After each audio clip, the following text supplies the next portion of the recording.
So, good morning guys. So, karong buntaga guys. Duty ta. 5:50 AM diri sa Taiwan and day shift na karon guys. Change shift na to atong January 3 from night shift to day shift. So, sa company namo is 3 months day shift, 3 months night shifts. Kung siyang mga real situation diri during the morning or day shift ta. So, mupalitag sudan diri sa Cosmos. Location ani guys is diri ni sa Sinshu. As factory worker, 5 AM pa lang mamata na ta kay maligo and para makakaon tag breakfast kasi sometimes ang ato ang bus is dugay kaayo. Maabot kay naay time nga traffic o magabot sa company unsang orasa na. Most of the time moabot jud min sa factory is 6:45. Sometimes swerte kayo kung 6:36 na nami didto. Mo nang magdali-dali pa mi kaon dito sa factory and need na mo musulo dito sa production at 7 AM. Kay 7:15 dapat nakalagin nami dito sa key-in sa attendance kay kailangan ma kumpleto na ang manning sa sulod o makita na ni leader kung say absent o kung say present para ma-assign namin sa mga station namo sa production. So this time is mukaon na tang breakfast guys.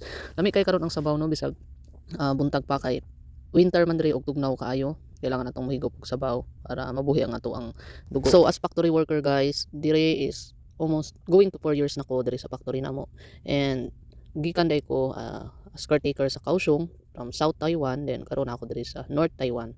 And overall going 9 years na ta diri sa Taiwan and blessed ta nga natagaan tag chance og na dungog sa Ginoo ang atong mga pagampo before way back 2016. So muni ang mga real life situation diri.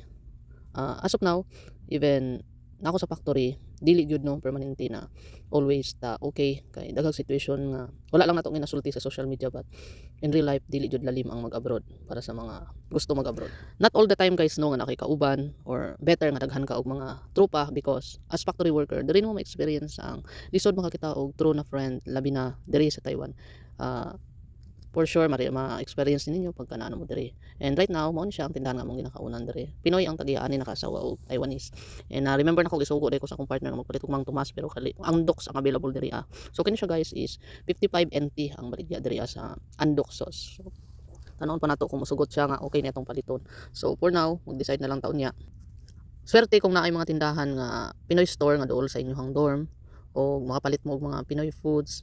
Diri sa amuha na ay Pinoy store diri na isa tapos na Taiwanese nga galuto og Pinoy food. So swerte kayo nga naara sa dool sa among og na po mga Pinoy store sa city mismo guys no sa Sinshu. Pwede ka dito musuroy kung gusto ka mapalit og grocery or some other Filipino foods. So right now nakaabot namin sa among factory at 6:40. So mao lang to guys. Right now na nata diri sa factory og salamat sa inyong pagtan-aw. Bye.